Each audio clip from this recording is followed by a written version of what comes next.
Alors, voilà. Alors, bonjour. Énième vidéo de Zorro ou l'emmerdeur. Il y avait l'emmerdeuse qui nous titillait au début. Moi, je suis devenu un emmerdeur. L'empêcheur de tourner en rond. Allez, en rond. Alors, on va parler ce coup-ci. Alors, petite vidéo juste pour les fêtes de Noël. Hein, c'est un petit cadeau. Tu parles d'un cadeau, vous n'avez vraiment pas de chance. Hein. Donc, on va parler de pas mal de choses. Vu que ça fait un petit instant, puis qu'on a vu des trucs. On va commencer. Oh, allez, par quoi on commence? Allez, on va commencer par le plus drôle.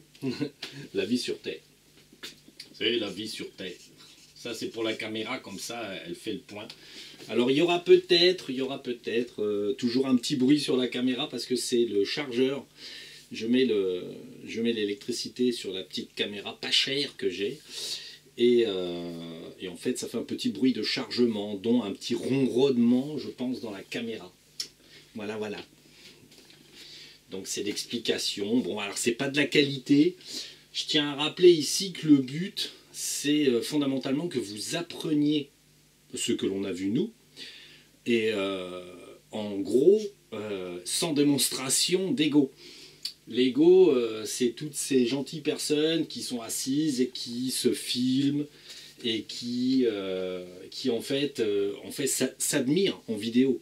Le problème, il est là, quoi. Je pourrais très bien être assis, faire l'écolier et vous expliquer tout ça gentiment. Bon, ça serait, on va dire, une accroche visuelle pour vous, dans le sens où vous auriez quelque chose de visuel et il y a un aspect de séduction entre guillemets entre la personne qui parle et la personne qui regarde.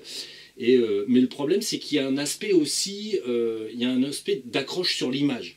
Il faut bien comprendre que si vous regardez une vidéo avec une personne avec un visage, il y a toujours un lien qui se crée et ce lien, c'est le lien attractif de l'image. Peu importe que la personne soit belle, moche, c'est pas ça le problème, c'est surtout le problème, c'est entre guillemets l'image de quelqu'un qui représente quelque chose. Autant on a vendu l'image du Christ, hein, voilà, on l'a vendu.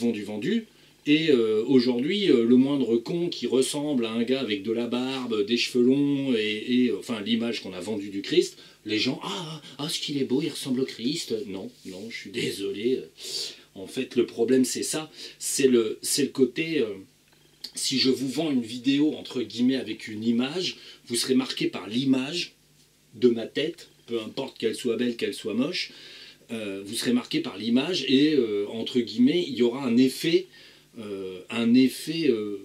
involontaire d'idolâtrie, entre guillemets, dans chaque chose. C'est le principe de l'ego, c'est le principe de voir la tête de quelqu'un plutôt que d'écouter ce qu'il dit. En fait, là, pour le moment, ce que je fais, c'est énumérer les expériences que l'on fait. Ces expériences, en fait, permettent aux personnes qui regardent de pouvoir comparer peut-être les leurs, de pouvoir s'inspirer des nôtres, et en fait, c'est un apprentissage. Ce que je fais, c'est un cours simple mais efficace de comment faire pour évoluer dans certains domaines. Jusqu'à maintenant, on va dire, même si les personnes qui regardent ne sont pas très nombreuses et ne vont pas forcément au bout des vidéos, ce qui est important, c'est qu'une certaine catégorie de personnes où ce qui a été dit passe dans le cérébral des personnes qui vont regarder, qui vont écouter et qui vont se gratter la tête. En fait, peu importe que ça leur serve sur cette vie-là ou la vie d'après, le principe étant de faire quelque chose pour faire avancer le schmilblick. C'est tout. Alors, en termes d'avancée du schmilblick, alors là, sur Terre, quelque part, il y a un point très important. On ne sait pas pourquoi. Hein, ici, c'est l'Ukraine. Ouais, merde, j'ai pas fait attention. Ukraine, ouais, comment on écrit ça. Donc, en Ukraine, c'est le centre du monde en ce moment, hein, depuis un petit moment. C'est le centre de l'univers, certainement, d'ailleurs, hein, vu comment c'est monté en épingle.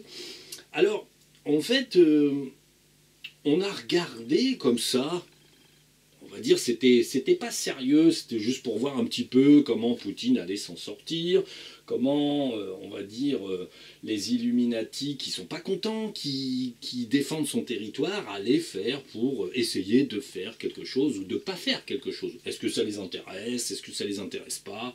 Est-ce que, voilà, c'était là. Combien de temps ça va durer encore? Et en fait, on s'est aperçu, alors, sur Poutine, notre pauvre petit Poutine, qui est un être humain normal. Hein. Poutine, c'est juste un gars qui veut conserver ce qui est à lui. Et comme, on va dire, le territoire qui est le sien, il le considère, on va dire, comme lui appartenant, économiquement parlant, socialement parlant, c'est pas pire, c'est pas mieux qu'ailleurs, on va dire. Il y a des mieux, il y a des pires, hein, comme dans chaque société. Et le truc, c'est qu'il veut pas lâcher ce qui lui appartient aux Illuminati. Parce que il se dit c'est à moi quoi. Bon voilà, c'est mon or, c'est mon pays. Bon, c'est pas tellement pour le peuple qui fait ça. Il a, en tant qu'ex dirigeant du KGB ou je ne sais trop quoi, il a très bien compris comment fonctionnait le monde. Et à partir de là, il est très bien informé de ce qu'ils lui veulent et de ce qu'ils lui veulent pas. Donc, assez intéressamment, donc on regarde comme ça combien de temps va durer la guerre. Bon, bah en fait, d'abord, elle va, il semble-t-il, s'éterniser véritablement. Surtout en fait, notre petit Poutine. Alors là, attention, je vais. Ah, c'est pas bien, hein, je suis un complotiste. Hein. Attention, alors Ukraine égale Poutine. Et Poutine égale certainement attentat contre lui, hein, donc. Attentat, je sais pas comment ça s'écrit. Bon, on va attenter. Ah, là, je sais pas, attentat, ouais, bon, bref, quoi. On va attenter contre sa petite vie à Poutine. Alors, c'est des proches, hein. C'est des gens qui vont être payés pour ça et qui vont essayer là, de l'avoir, je dirais, début de l'année prochaine. Hein, alors, a priori, c'est ce qu'on voit. Hein. On a essayé de voir si ce qu'on voyait n'était pas une interprétation d'une volonté, mais de quelque chose qui n'arriverait pas. Donc, a priori, ils vont essayer de le dégager parce que, voilà quoi, il est gênant, il insiste, il tient le morceau, il est chiant quoi. Il fait un peu le barrage aux Illuminati puis leurs idées. Donc, ils veulent pas lâcher le morceau. Donc, il semblerait qu'ils vont donc payer du proche pour essayer de lui faire un attentat. Alors sur l'attentat, on pencherait plutôt pour quelque chose de brutal, simple, efficace. Je te tire dessus, je te mets une bombe, pas de truc technologique. Hein. Ils vont pas essayer de l'empoisonner, ça ils ont déjà dû essayer de le faire. Ça n'a pas marché, donc là ils vont essayer un truc basique. Et en fait en regardant ça, on se dit alors très bien, attentat, bon qu'est-ce qui va se passer, problème. Donc alors est-ce qu'ils vont le tuer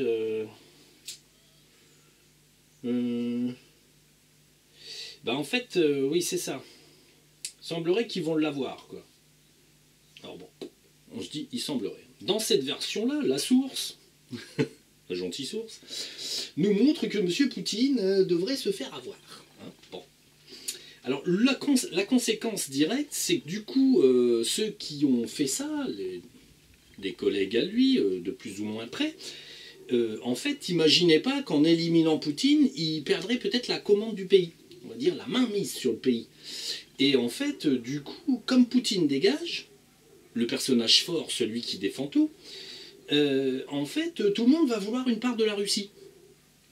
En fait, tout d'un coup, nous, on a vu que les Chinois, bon, les Américains, les Européens, les Chinois, tout le monde va vouloir une part du pays.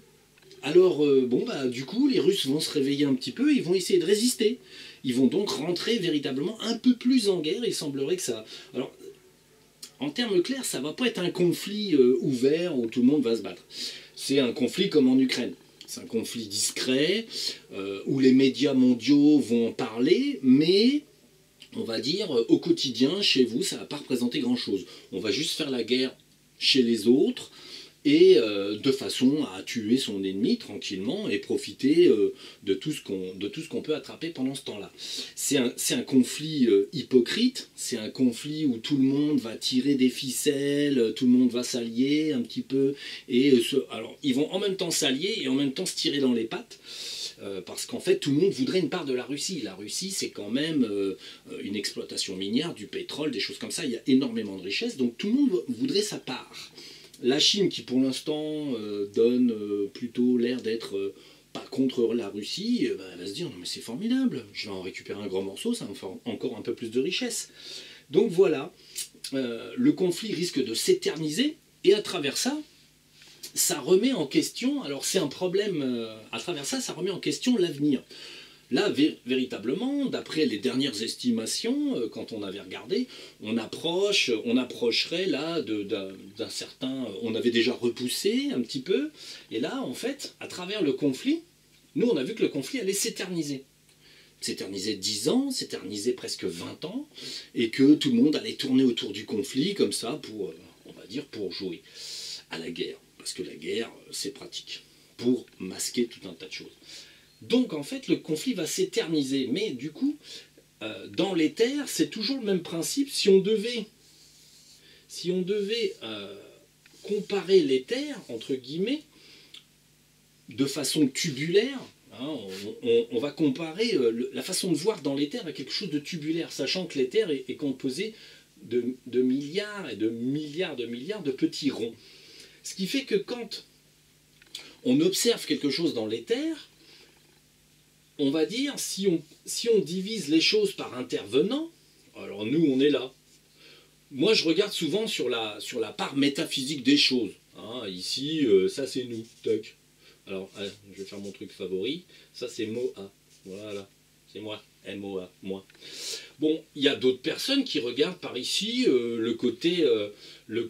alors nous on regarde ce côté-là, une autre personne va regarder ce côté-là, et en fait du coup sur un événement précis, la guerre, une personne va voir une part, donc elle va accéder à une part de ce qui est vu. Nous on va accéder à une autre part, donc chacun accède à un effet prismatique. C'est vraiment prismatique, c'est vraiment... techniquement, j'estime que si on se mettait à 10 et qu'on traitait 10 sujets différents, on arriverait, on va dire, à force de traiter l'avenir par exemple, l'avenir sur un sujet différent, les plantes, la terre en tant que Gaïa par exemple, les hommes, les animaux, l'affection que les gens entre eux, l'amour, les choses comme ça, la guerre, la paix. Vous voyez, si on traitait le sujet de plus en plus de façon complexe, avec différentes personnes, on arriverait peut-être à ce que veut la source. On va dire à ce qu'elle a prévu, à son scénario en fait, parce que c'est ça. Quand on va dans les terres, on essaie de décoder le scénario. Alors nous, on le regardait par là. Moi, je le regardais en tant que métaphysicien, entre guillemets. Bon, qu'est-ce qui se passe, qu'est-ce que la Terre va nous faire, qu'est-ce que le futur nous prévoit. Bon, bah, quand on le regarde en tant que métaphysicien, on a un scénario. Mais quand on le regarde, on va dire, terre à terre, la guerre, on voit que le scénario s'allonge en termes d'années. Le conflit durera au moins 20 ans, jusqu'à la fin, entre guillemets. On a pu déterminer que finalement, à partir de maintenant, on peut compter qu'il reste encore 25 ans, par exemple. Et bon, ces 25 ans, ils sont à retenir. Il reste encore 25 ans de conflit, mais pas que, on va dire. Il n'y a pas que ça qui vient, quoi. Donc bon, ils vont faire durer le conflit 25 ans parce qu'en fait les Russes vont tout d'un coup réagir. Bon, ils vont éliminer leur despote méchant, Monsieur Poutine.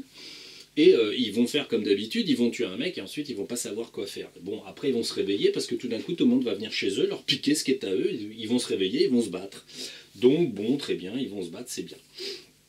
Alors, ensuite on a regardé un petit peu, du coup, par rapport aux éléments précédents. Il y avait la petite comète bleue. La petite comète bleue, elle passe dans 15-16 ans. La comète bleue, elle passe dans 15-16 ans à peu près. Tac, ça marche.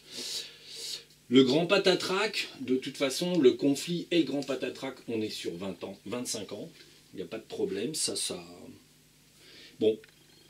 Du coup, on repousse par rapport au précédent. La première fois, soi-disant, la source me vendait de l'endormissement. C'est vrai que l'énergie fait dormir les gens, mais bon, enfin, on va dire fatigue physiquement. C'est en ce moment, les énergies solaires fatiguent les gens. En passant, par exemple, notre petit soleil était dans une année solaire cette année. On a une année solaire. Et la NASA et tous les guignols, là, ils nous prévoient encore une année solaire. Dis donc, bah, c'est bizarre, ça en fait deux. Le problème, c'est ça, c'est que ça fait une année solaire, 2 années solaires. Là, ils prévoient que l'année prochaine, là, 2024, c'est une année solaire avec des éruptions, des machins, de l'activité. Non, mais une année solaire, ça dure entre 12 et 24 mois. Là, on va arriver à... enfin, ça dure entre 12 et 14 mois et on va arriver à 24 et je vous rassure, c'est un peu plus que 24 parce que 2024 sera une année solaire et ça va durer encore 2-3 mois, donc on va arriver à grosso modo 24, 26, 27 mois d'année solaire, ce qui est beaucoup trop long. Après, on aura une petite pause, effectivement. Je dirais que là, cette année, on a beaucoup subi le soleil. Hein. Si vous avez remarqué, vous étiez fatigué, vous aviez envie de rien. C'était, on va dire, une année où on subit, on va dire, le soleil qui nous fait une poussée. Là, 2024, il va y avoir assimilation de la vibration du soleil. Et du coup, on va se retrouver à mieux redémarrer le quotidien. Et surtout, vous allez être un peu plus, vous allez être un peu moins fatigué, vous allez être plus adapté à la nouvelle fréquence que le soleil envoie. Du coup, on va dire, vous serez un peu plus en forme, vous allez un peu mieux dormir, un peu plus être réveillé, un peu plus efficace, un peu moins, on va dire, évanoui dans la journée, plus efficace. Ça, nous, sur nos vies, ça a un impact. Cette année, on n'a pas fait grand-chose, on était un peu mou, on a vraiment vivoté, on ne s'est pas poussé, quoi. Ça se sent. Bon, voilà. Nous, on a l'opportunité parfois de ralentir, et ben on a ralenti, hein, c'est clair. Donc, et je pense que tout le monde a dû le sentir, enfin les gens qui sentent les choses. Après, il y a des gens, vous verrez, ils sentent pas les choses, mais pourtant ils ralentissent. Hein. Ils font plus rien, ils sont complètement globuleux, mais ils ont l'impression que tout va bien. Parce qu'ils n'enregistrent pas ce qu'ils sont en train de faire. Ils n'ont pas la conscience de ce qu'ils sont en train de vivre. Donc, c'était la parenthèse du soleil. Tout va bien, la NASA ne ment pas. C'est pas vrai. Alors, en se tenant à ce grand scénario, donc 25 ans de conflit, derrière on a regardé un peu les associations d'idées, c'est-à-dire pourquoi ils se font des conflits, patati patata, comment ça marche, quel est le fond de l'idée et comment ça marche. Donc on a vu que en fait on a vu quand même qu'au-delà du conflit, qui est pratique, qui fait vendre des armes, qui fait du business, qui fait augmenter les prix, parce que c'est ça. Vous avez un conflit, l'Ukraine c'est grand comme un mouchoir de poche, ils ont de ce fait mécaniquement augmenter les prix de tout, donc ils sont en train de, on va dire, littéralement de vider les poches de l'humanité. Et pourquoi vider les poches de l'humanité si vite? C'est parce qu'ils ont un projet. Ils ont un projet qu'ils ont attaqué il y a à peine 1 an maintenant, et on est tombé sur le fait du pourquoi, on va dire, parce que, comme d'habitude, les Illuminati, c'est l'entonnoir qui les intéresse. Votre argent, les petits picaillons, doivent aller là, et ici, c'est la poche de l'Illuminati, c'est son petit porte-monnaie. Mais à quoi lui sert tout cet argent?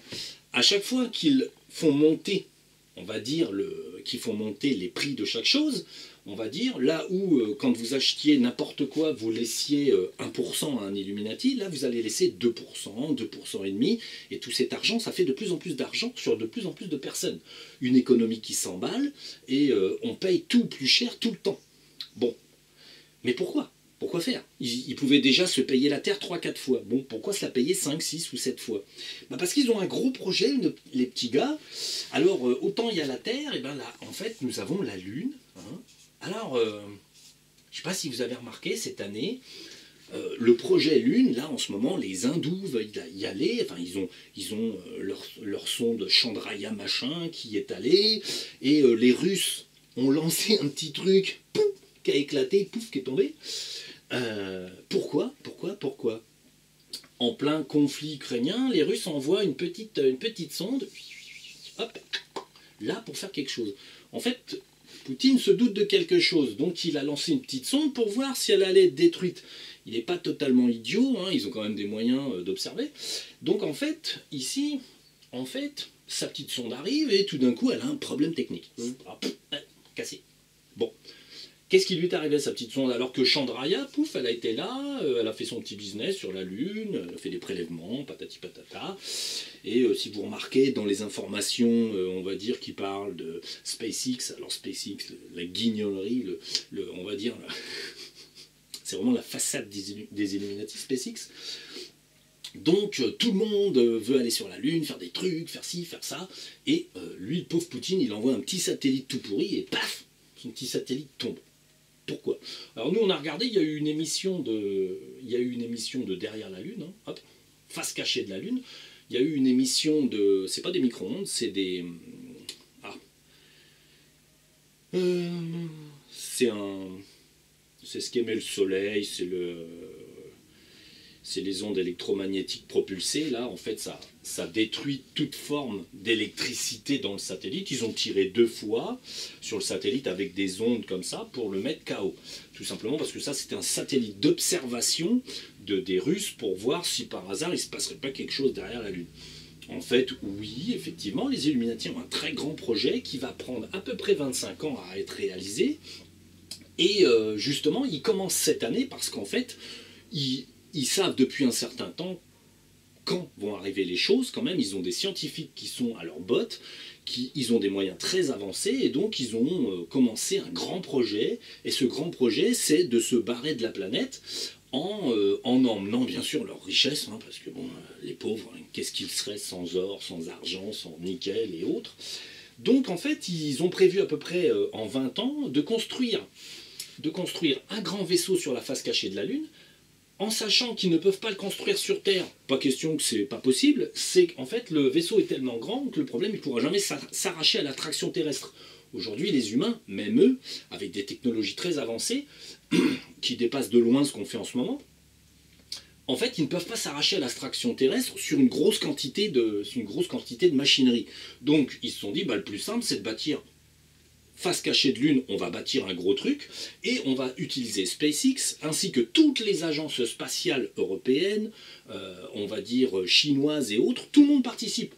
Parce qu'en fait, sur Terre, les Illuminati, hein, donc, Illuminati, on va dire les Illuminati, c'est une part du problème. Mais en fait, ils embauchent, entre guillemets, là, ils font des promesses aux Chinois, à l'Europe, les grands dirigeants francs-maçons, Europe, oui c'est bon, Europe, ensuite, les États-Unis c'est les Illuminati déjà, donc on s'en fout, donc l'Asie, entre guillemets, parce qu'en fait il y a des pays intéressants qui ont de la technologie, et puis tous ceux qui veulent participer, tous les cons, tous les cons, et ils sont nombreux. Croyez-moi. Donc, en fait, les Illuminati ont commencé à approcher toutes les agences spatiales de façon à pouvoir faire sur Terre fabriquer les modules. En France, Airbus va fabriquer des modules pour leurs vaisseaux sans savoir vraiment, on va dire, les ouvriers, patati patata, sauront que ce sont des projets top secret, machin truc, hein, tout est classifié, top secret. Donc en fait, la Terre entière va travailler à fabriquer des modules, à expédier les modules, et à fabriquer leur petit vaisseau, hein, qui va être un beau vaisseau, avec pas trop d'ailes, c'est pas la peine. Bon, il va peut-être avoir des petits pieds comme ça, bon ça va être très joli. Hein. Bref. La forme du vaisseau, on s'en fout, la technologie, c'est pareil. En fait, ils vont construire un gros vaisseau dans lequel ils comptent s'en aller de la planète Terre quand ça va vraiment devenir craignos. Alors, ils se donnent à peu près 20 ans pour le faire, parce qu'ils savent que 25, c'est beaucoup trop loin. Donc, ils se donnent à peu près 20 ans pour le fabriquer. Là, ça fait 1 an qu'ils ont commencé, bien sûr. Et du coup, c'est pour ça qu'il y a, en plus que tout le monde va sur la Lune, il y a le projet, ils ont commencé à parler des extraterrestres, et ça c'est la NASA et l'armée américaine, US Army, hein. ils ont commencé à déclassifier des documents sur les extraterrestres, tout ça, et on cause, et on cause, et on fait un écran de fumée. Parce qu'en fait, des astronomes amateurs ont constaté qu'il y avait des petits machins qui faisaient des zips et des zaps et des zips et des... régulièrement. Tout un tas de petits machins qui font zip, zap autour de la Lune. Comment ça se fait? Donc, des astronomes amateurs, la Lune c'est pas loin, il y a quand même des gens qui ont des bons télescopes et qui voient passer des petits machins et que ça va à la face cachée. Donc bon, ça commence à se savoir. Alors qu'est-ce qu'ils font? Un écran de fumée. La NASA a déclassifié des trucs sur les extraterrestres, donc tous les petits vaisseaux qui sont là, c'est des extraterrestres, pas de problème. US Army appuie le truc, pas de problème, c'est des extraterrestres aussi, hein. C'est comme toutes les conneries sur les précédentes extraterrestres sur le sol américain, un petit écran de fumée. Donc en fait, ils bâtissent leur écran de fumée et comme ça, ils vont pouvoir bâtir leur super vaisseau pour pouvoir s'en aller. Alors je vous rassure, hein, le vaisseau est conçu pour porter de l'or, de l'argent et tout ça. Je suis sûr qu'ils vont emmener des billets de banque, ça leur servira à rien, mais ils sont tellement cons. Donc du coup, ces messieurs, leur grand projet, alors il faut savoir qu'ils ont des technologies d'hibernation, parce qu'en fait, ils ont copié des choses qu'ils ont trouvées dans les différents vaisseaux, dans les différentes structures qu'ils ont trouvées, donc ils ont des technologies d'hibernation qui sont presque au point, ils comptent sur les 20 prochaines années pour vraiment les mettre au point. Ensuite, ils ont des technologies de vortex, alors ils ont hibernation, il va en falloir... Ils ont la technologie des vortex. Je vous avais déjà parlé que l'armée américaine pouvait, on va dire, téléporter une personne de là jusque là. C'est la technologie des vortex, c'est la technologie du trou de verre. Le seul problème qu'ils ont, c'est que jusqu'à maintenant, et encore de nos jours, à chaque fois qu'ils téléportent un gars, une fois ça marche, deux fois ça marche, puis un coup, ça fait un petit boillis. Et en fait, voilà, on va vendre la mèche, c'est normal.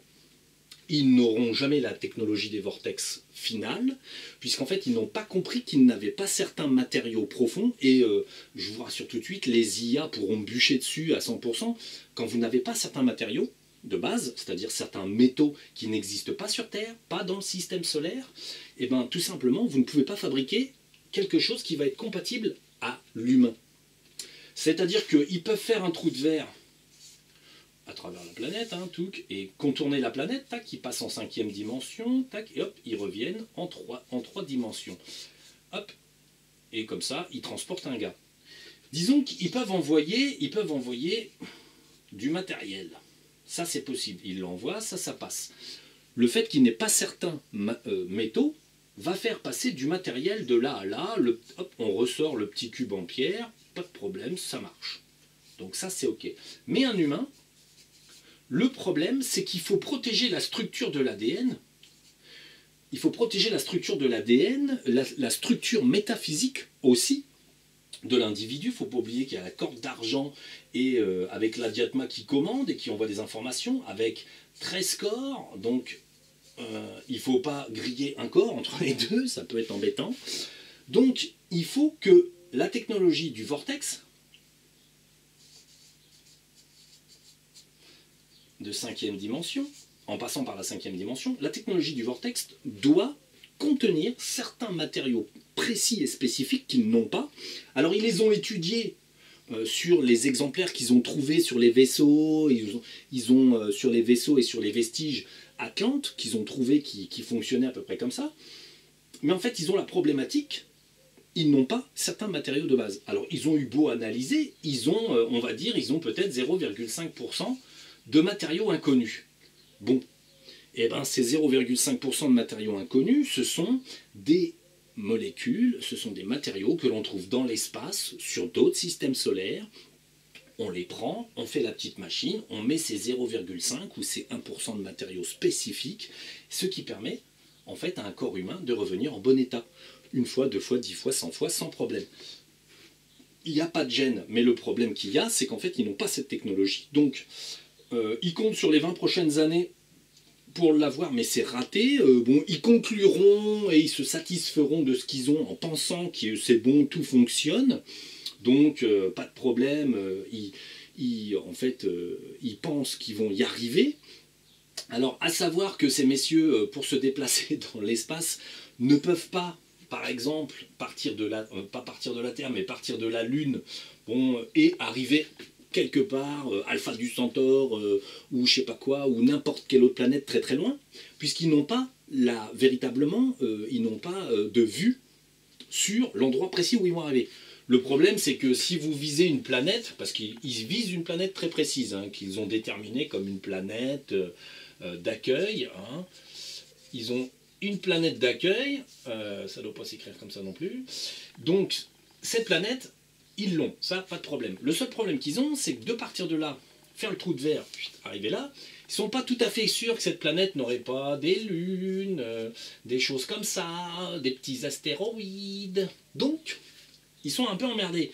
Il va falloir qu'ils naviguent à vue, avec le matériel qu'ils ont, donc un matériel qui est bien, qui est formidable, qui est sensationnel, mais qui ne va pas leur permettre d'aller d'un bond là, parce qu'ils pourraient se retrouver bloqués dans la Lune, donc explosion, pouf, tout le monde est mort, dans des astéroïdes, dans des débris, bon. Donc il y a un problème. Alors qu'est-ce qu'ils vont faire? Ils ont prévu de faire un saut là, d'arriver sur une planète qu'ils voient, bon, par exemple une planète lointaine du système solaire, pouf, on saute, on va sur Pluton, tac, on fait une petite pause, on regarde là, on saute, hop, on va là, ensuite on va là, ensuite on va là, et ensuite on va là. Bon, bien. Bon, seul problème, c'est que leur problème de vortex ne sera toujours pas résolu, donc à un moment donné, il y aura un souci. Bon, moi, de toute façon, depuis qu'on regarde leur avenir, là-dessus, c'est l'échec.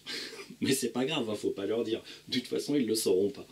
Donc bon, ils seront très confiants.